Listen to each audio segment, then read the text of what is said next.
Yang terhormat Wakil Gubernur DKI Jakarta, Bapak Ahmad Riza Patria. Yang saya hormati Deputi Bidang Ekonomi Digital dan Produk Kreatif dari Kementerian Pariwisata. Yang saya hormati Komisaris Utama Jakarta Propertindo, Direktur Utama Jakarta Propertindo dan seluruh jajarannya.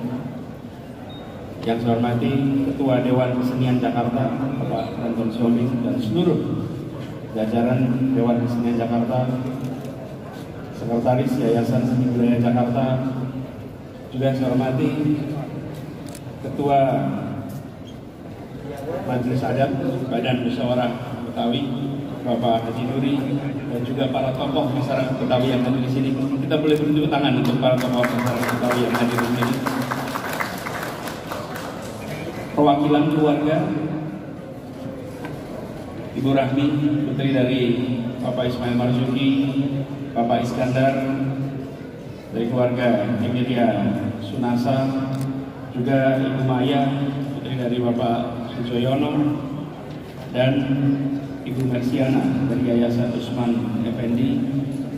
Yang saya hormati, kita ada tamuan dari pusat-pusat kesenian dan budaya internasional di sini. Ada dari Head of Arts and Culture of British Council Indonesia, juga Direktur Goethe Institute Indonesia, juga Direktur Institut Prancis Indonesia, Direktur Japan Foundation, dan juga Ibu Rachel Cook dari Consulate for Public Diplomacy dari Kedutaan Besar Amerika Serikat. Yang saya hormati juga di sini para seniman, para budayawan, para kurator, para kolaborator yang tanpa mengurangi rasa hormat kita disebut namanya satu persatu. Assalamualaikum warahmatullahi wabarakatuh. Selamat malam, salam sejahtera untuk semuanya. Malam hari ini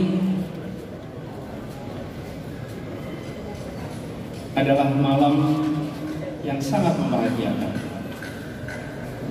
Di tahun 2018, groundbreaking itu dilakukan. Di tengah jalan pandemi menerpa, ikhtiar tetap dijalankan. Dan alhamdulillah hari ini fasilitas yang kita bangun itu mulai bisa kita pergunakan. Tiada kata selain merasa syukur Allah Subhanahu wa Ta'ala, Tuhan yang Maha Kuasa, yang telah mengizinkan ikhtiar ini setahap demi setahap menemukan penuntasannya.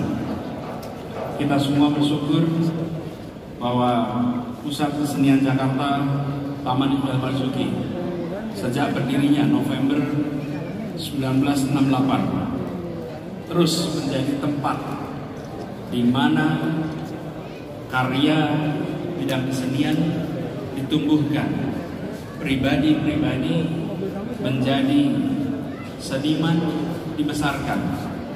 Begitu banyak nama-nama yang kita ingat sebagai pribadi-pribadi fenomenal, mulai dari nama seperti Sardono Kusumo, Rendra, Arifin Sinor, Farida Utoyo, Afani, dan lain-lain, yang semuanya tumbuh masih banyak lagi tumbuh di tempat ini.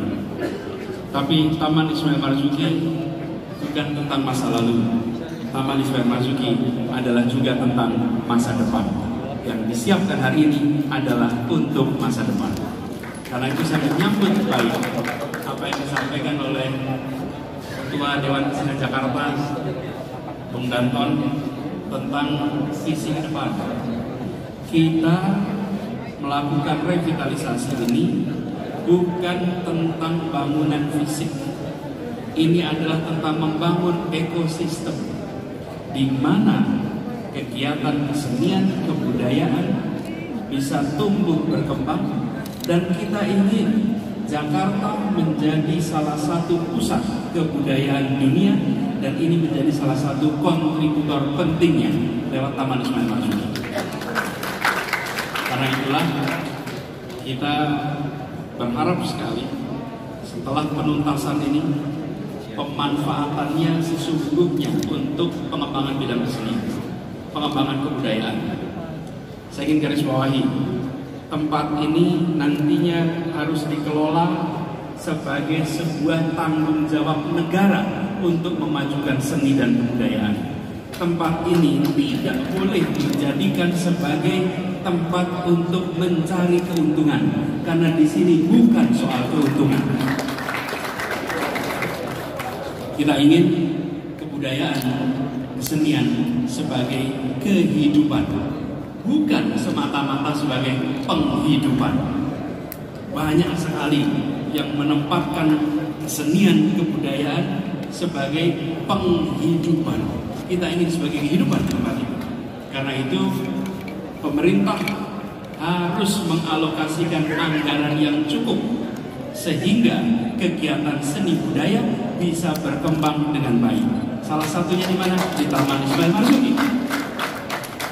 Jadi ketika Jakarta Propertindo menjadi salah satu yang diberikan tugas, bukan berarti kemudian karena namanya sebuah entitas PT maka dia harus mencari keuntungan. Tidak, ini adalah sebuah perusahaan milik pemerintah.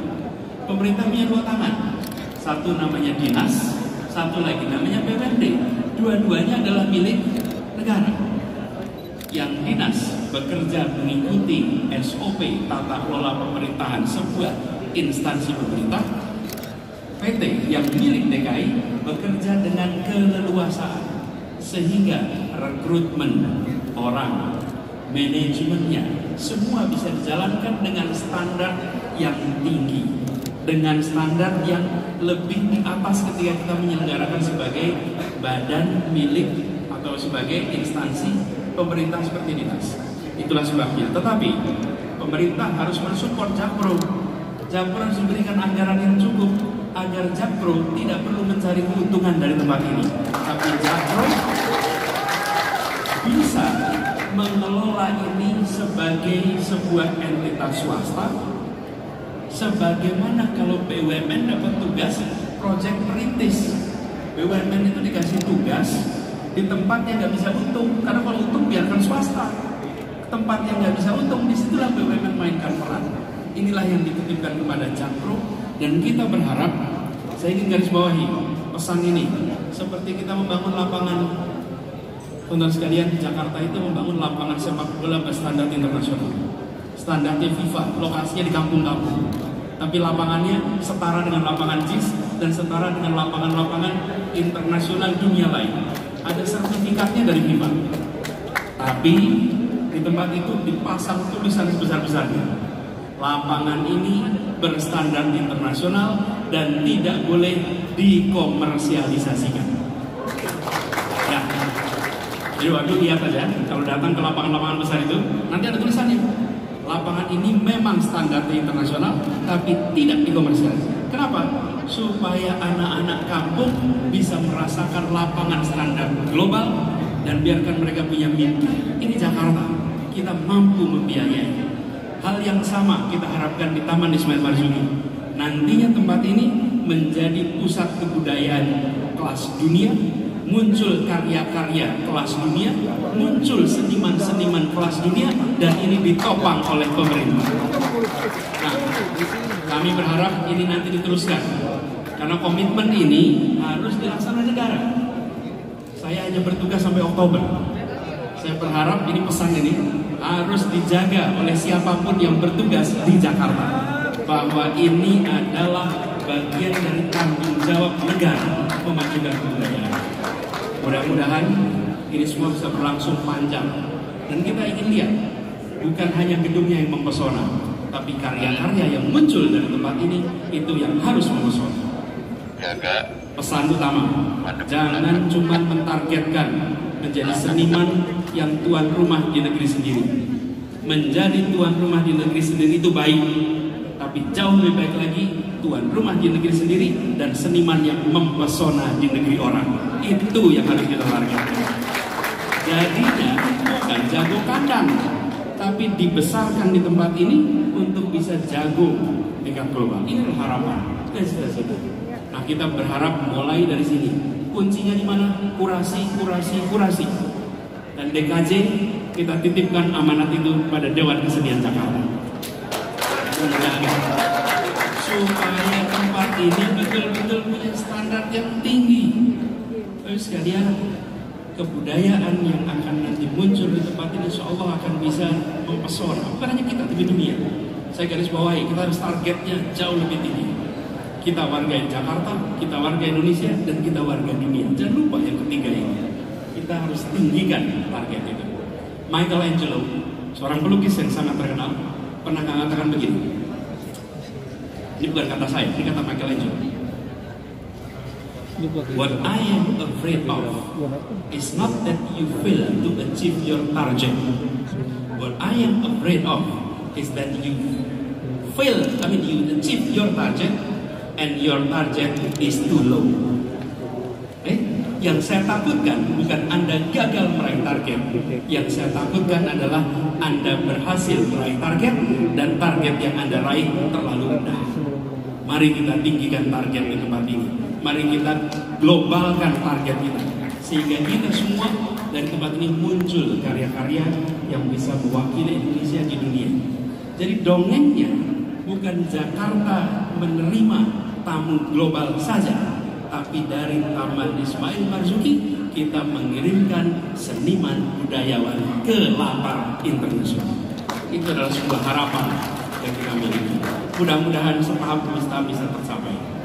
Alhamdulillah sekarang sudah fase penuntasan dan malam hari ini kita memulai dengan pameran seni rupa. Insya Allah dari peresmian galeri seni dan aneks Taman Ismail Marzuki serta pembukaan pameran koleksi seni rupa DKJ yang nantinya akan menjadi ikon baru Jakarta, maka babak baru dari sebuah tempat pusat kesenian Jakarta akan kita masuki sama-sama. Harapannya peresmian nanti segera dituntaskan, dan seberapa persen lagi ini akan tuntas, nanti baru kita resmikan. Dan izinkan saya menyampaikan terima kasih kepada Dewan Kesenian Jakarta, semua seniman yang telah berpartisipasi menampilkan segala macam koleksi arsip karyanya di peresmian galeri seni dan aneks ini. Dan harapannya melalui pembukaan pameran koleksi dan arsip Dewan Kesenian Jakarta ini, kita akan bisa mengajak seluruh warga untuk memiliki pengalaman awal atas pusat kesenian tim ini. Bapak sekalian yang saya hormati, izinkan kesempatan ini saya juga menyampaikan rasa syukur karena ini dilakukan di bulan Juni pada saat kita merayakan Jakarta Hajatan. Ini adalah perayaan kita atas ulang tahun kota kita tercinta. Sekaligus kita berada, saya sampaikan kita berada di Gedung Panjang. Di Gedung Panjang yang arsitektur cukup unik. Insya Allah gedung ini akan diberi nama. Dan nama yang akan diberikan untuk Gedung Panjang ini adalah Gedung Ali Sadikin. Tempat ini dinamakan oleh pribadi yang dulu mendirikan tempat ini. Di sebelah sini ada Teater Jakarta. Teater Jakarta ini salah satu gedung yang sudah lama dikelola Dinas Kebudayaan. Di gedung ini nanti kita akan beri nama Gedung WS Rendra untuk memberikan penanda seorang maestro yang pernah besar di tempat ini. Nantinya kita ingin generasi muda yang datang akan bisa belajar banyak, bukan hanya mengetahui masa lalu, tapi belajar untuk menghasilkan karya yang lebih hebat untuk masa depan. Demikian yang bisa saya sampaikan. Izinkan saya menutup dengan rukunnya sebuah pembukaan dan mengucap Bismillahirrahmanirrahim. Peresmian galeri seni dan aneks Taman Ismail Marzuki serta pembukaan pameran koleksi dan arsip Dewan Kesenian Jakarta secara resmi dinyatakan dibuka. Jangan lupa like and subscribe. Terima kasih.